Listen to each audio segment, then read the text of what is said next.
किसी और जगह थे, आप लोग जानते हैं, कारण भी आप लोग जानते होंगे, कहीं थे हम, लेकिन हमको बर्दाश्त नहीं हुआ।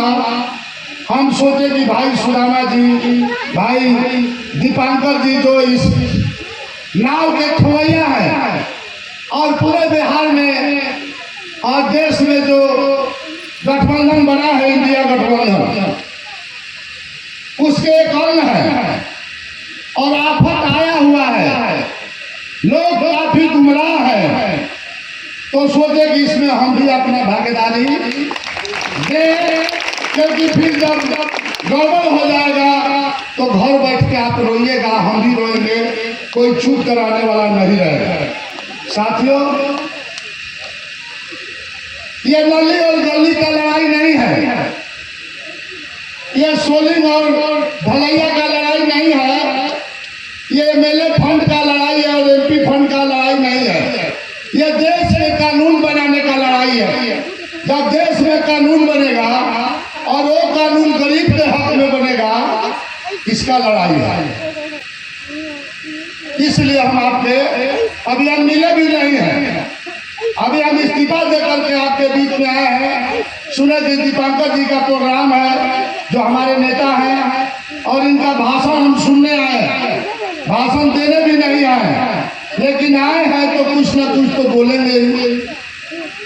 इसलिए साथियों, आप लोग ध्यान रखिए, ये 74 आंदोलन से भी कड़ा इमरजेंसी सब चीज रहते हुए गड़बड़ हो जाएगा। इसलिए आपके बीच में बगैर पार्टी में मिले, बर्दाश्त नहीं हुआ। कई लोग हमको बोला, रोका, हम बोले कि नहीं। मोदी जी जब कहते हैं कि सरकार का काम नौकरी देना नहीं है, अगर सरकार का काम नौकरी देना नहीं है तो आपको सरकार में रहने का कोई हक नहीं है। हिंदुस्तान में हमें नौकरी देने वाली सरकार चाहिए, नौकरी देने वाली सरकार चाहिए। और जो बिहार से शुरुआत हुई, उसको इस देश में बढ़ाना है। मुद्दे हैं किसानों के, हमारे राजा राम जी बगल में कारागार से लड़ रहे हैं, किसानों के बड़े नेता सुदामा जी भी किसानों के बड़े नेता, और देश भर में जो ऐतिहासिक किसान आंदोलन चल रहा है, उस किसान आंदोलन के राष्ट्रीय नेतृत्व के हिस्सा है। बड़ी लड़ाई हरियाणा में, पंजाब में, पश्चिमी उत्तर प्रदेश में, राजस्थान में, महाराष्ट्र में और बिहार के अंदर भी। नीतीश जी पता नहीं क्या सोच करके मुख्यमंत्री बने और मंडियों को खत्म कर दिया। लोग कहते हैं कि भाई स्टेशन में एक एस्केलेटर बना है, ये विकास है। विकास का मतलब रोजगार, विकास का मतलब गरीबों की जिंदगी की स्थिति में सुधार।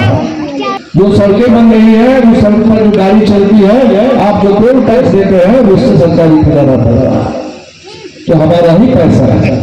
उसी पैसे से अगर आप 5 किलो अनाज दे रहे हैं, वो आप मुफ्त नहीं दे रहे हैं, कोई एहसान नहीं कर रहे हैं।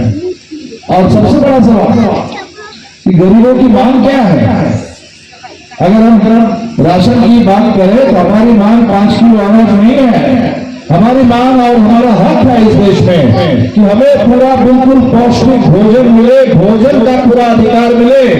और इसीलिए राशन का इतना बड़ा सवाल था, अनाज भी मिले, दाल भी मिले, चीनी भी मिले, तेल भी मिले, दूध भी मिले बच्चों को, ये सब कुछ भोजन के अधिकार के सवाल को मोदी जी ने आज 5 किलो अनाज कह करके समस्या का हमें गुलाम बना। और इसीलिए ये जो चुनाव है, इस देश के गरीबों के लिए अपने सम्मान का, अपने अधिकार का चुनाव है। उत्तर प्रदेश में हमने देखा, चुनाव हो रहे थे, बरेली में एक दलित चौकीदार को जमीन पर गिरा करके पुलिस वाले पीट रहे थे। क्यों पीट रहे थे? कह रहे थे मोदी जी से मुफ्त का राशन खाते हो और वोट किसी और को दो। तो 5 किलो राशन दे करके समझते हैं कि जैसे जमाने में बंधुआ मजदूरी होती थी कि प्रधानमंत्री के पद पर बैठा हुआ व्यक्ति बलात्कारियों के बल पर चल रहा है, बलात्कारी को वोट मांगते हुए कह रहा है कि उसका वोट हमको मिलेगा। कर्नाटक में जाकर एक ऐसे व्यक्ति के लिए मोदी जी ने वोट मांगा जिसने 300 महिलाओं के साथ बलात्कार और यौन उत्पीड़न किया है, जो पूरा सेक्स रैकेट चलाता है, पेट्रोल नालंदा, और उसके लिए वोट मांगते हुए मोदी जी ने नहीं थे। तो ये इस देश में इस तरह की शर्मनाक स्थिति आज बन गई है। और पिछले 10 साल में हम लोगों ने देखा है, जब से मोदी जी आए हैं तब से महिलाओं पर एक के बाद एक अत्याचार की घटनाएं हुई है। बलात्कार करने वालों में न केवल इस देश में बड़े बड़े नेता भाजपा के शामिल रहे हैं, अपने आप को साधु महात्मा कहने वाले लोग जो भाजपा के साथ जुड़े रहे हैं, जिनका मोदी जी पैर छूते रहे हैं, वैसे लोग भी इस देश में महिलाओं पर अत्याचार करते रहे हैं। भाजपा के कई मंत्री, कई विधायक उत्तर प्रदेश से लेकर दिल्ली तक हम लोगों ने देखा है कि वो किस तरह से महिलाओं पर अत्याचार में शामिल रहे हैं। और नरेंद्र मोदी की सरकार इन तमाम बलात्कारियों को बचाती रही है। लेकिन इस बार तो हद हो गया है। इस बार उन्होंने चरम पार कर लिया है।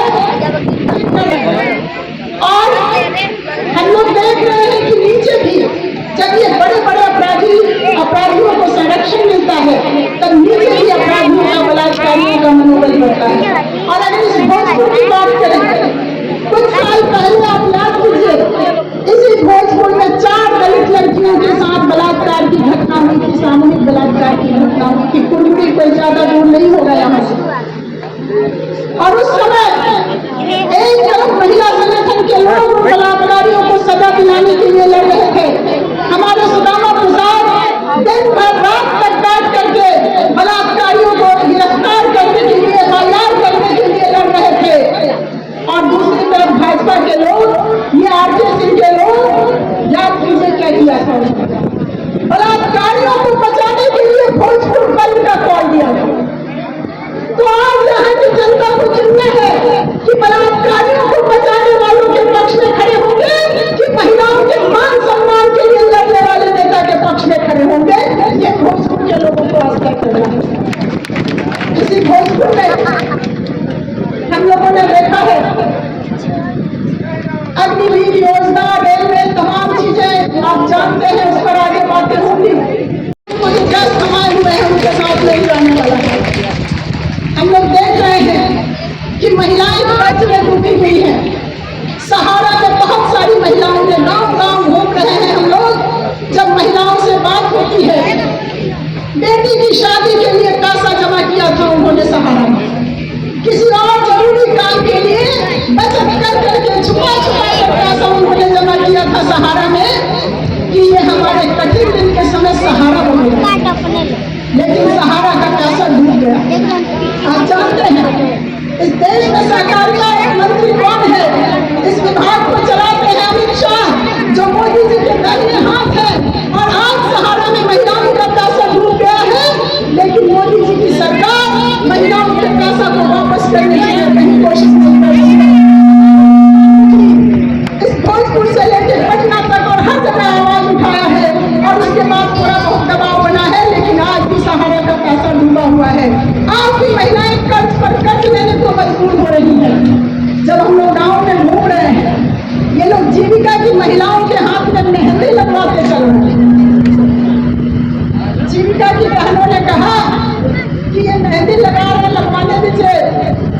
लेकिन हम जीविका की औरतों ने देखा है कि हमारे सवाल को आज तक दिल्ली में उठाने की बात को छोड़ दीजिए, बिहार में भी ये भाजपा के लोग नहीं उठाएंगे कभी। अगर जीविका के सवाल पर विधानसभा में कोई व्यक्ति बोला है तो वो अकेला सुदामा प्रसाद है। इसलिए सारी जीविका की महिलाओं का वोट इस बार सुदामा प्रसाद को जाने वाला है, क्योंकि उन्होंने हमारे दुख को समझा है, हमारे साथ खड़े रहे हैं। आंगनबाड़ी की महिलाएं कह रही हैं कि हम भूले नहीं है कि पटना में किस तरह से हम पर लाठियां चलाई गई, पानी फेंका गया। आज आए RK सिंह के लोग उनको दिखा देते हैं, उसी तरह का पानी फेंक के उनको भी जवाब देंगे और उनको वोट हम नहीं देंगे।